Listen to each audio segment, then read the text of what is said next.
Sister Abhaya's murder is one of India's most haunting true crime stories, an unresolved tragedy that festered for nearly 3 decades. The story of Abhaya, a young nun whose life was snuffed out in the blink of an eye, is filled with twists, conspiracies, and shocking revelations.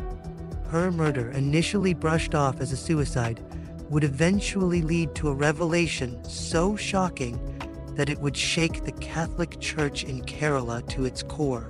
In this narrative, we journey through the mysterious events, the persistence of the investigators, and the uncovering of a chilling conspiracy that no one saw coming.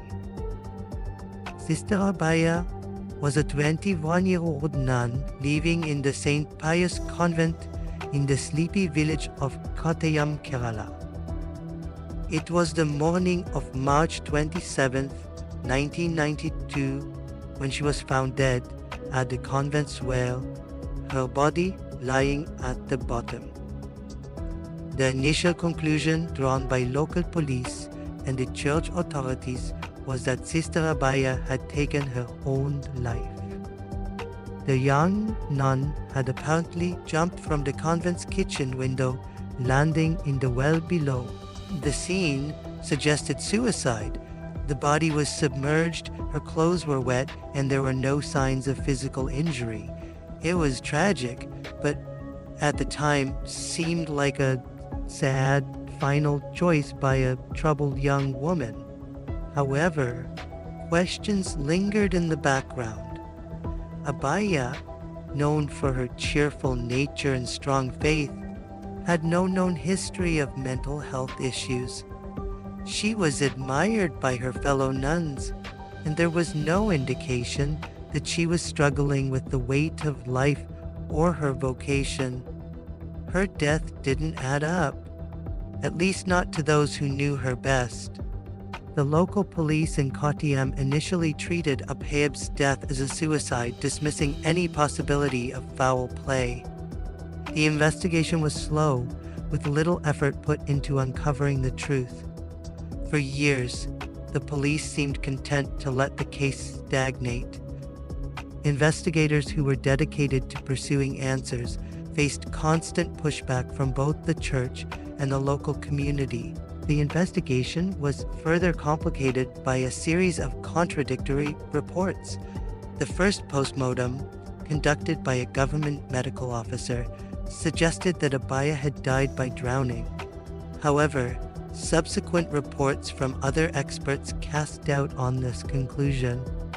Evidence from the crime scene was either mishandled or overlooked, and the local police force, under pressure from the powerful church community, struggled to make any headway.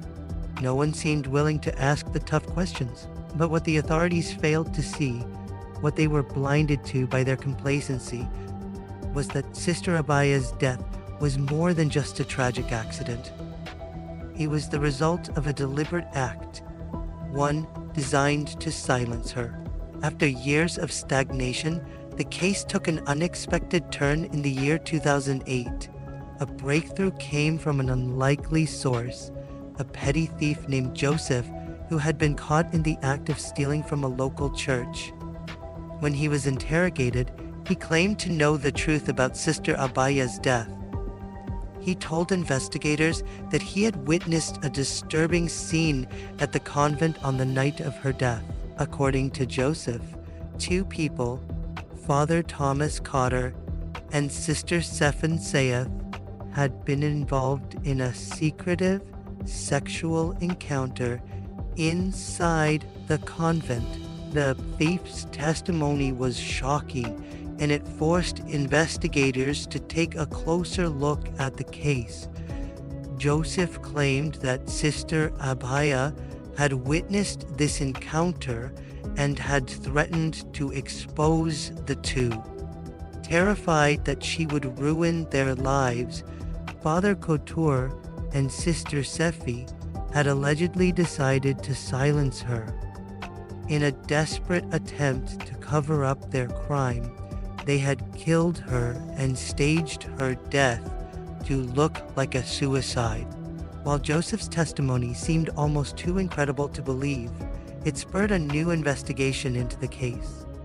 Over the next few years, new forensic evidence and witness statements began to paint a very different picture of Sister Abhaya's death. A narco analysis was conducted on Father Kotor and Sister Sefi in an attempt to reveal the truth behind Sister Abhaya's murder. A narco test, which involves administering a truth serum to a subject, can sometimes lead to revelations that a suspect might otherwise conceal. The results were initially promising. Both Father Kotur and Sister Sefi allegedly admitted to their involvement in Abhaya's death. However, the results of these tests were controversial. It came to light that the tests were tampered with. The investigation into the tampering revealed that certain officials had attempted to manipulate the outcomes in favor of the accused, possibly under pressure from the church or other influential figures. Despite the tampering, the narco tests still confirmed that Father Kotor and Sister Sefi were involved in the crime. Truth was slowly emerging from the shadows, but the path to justice remained unclear. The deeper the investigation went, the more complex and insidious the case became. It appeared that the conspiracy behind Sister Abhaya's murder stretched further than anyone had anticipated. The Catholic Church in Kerala, which had long enjoyed immense power and influence, seemed to be protecting the perpetrators. The local bishop and other high-ranking officials were reluctant to cooperate with the investigation, and there were whispers of cover-ups and interference in the judicial process. For years, Father Kotor and Sister Sepi continued to maintain their innocence. They claimed that the charges against them were baseless, and that they were being framed by the police. However, the mounting evidence against them could no longer be ignored. They had been found at the heart of a conspiracy, one that went beyond just the murder of Sister Abhaya and reached into the very fabric of the church's power.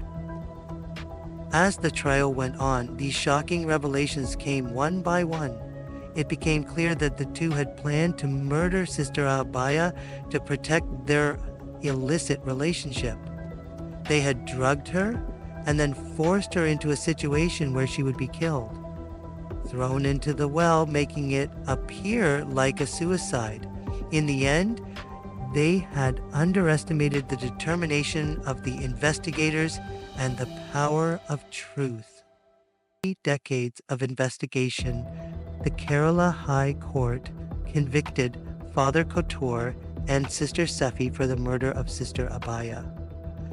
The two were sentenced to life in prison, but the pain of their crime would forever haunt the church and the local community.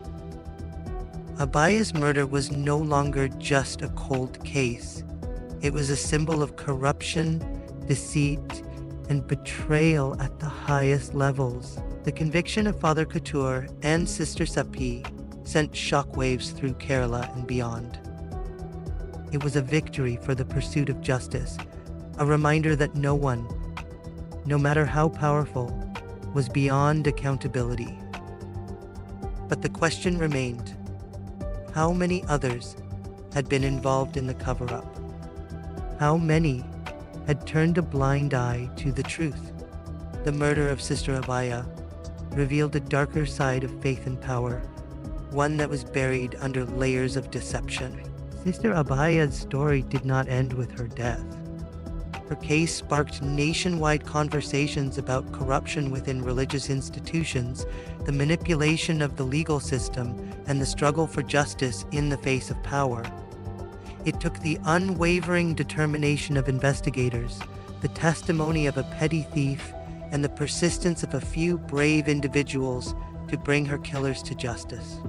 The murder of Sister Abhaya also led to significant changes in how cases involving powerful institutions are handled in India. The need for transparency and accountability became more apparent.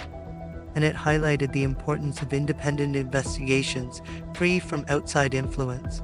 Her death, once seen as an isolated tragedy, would go on to become a symbol of the fight against corruption and the pursuit of truth. Though Sister Abhaya is no longer with us, her spirit lives on in the fight for justice, and her story continues to serve as a reminder of the power of persistence, even in the face of seemingly insurmountable obstacles. The long-awaited conviction of those responsible for her death was not just a victory for her family or her fellow nuns.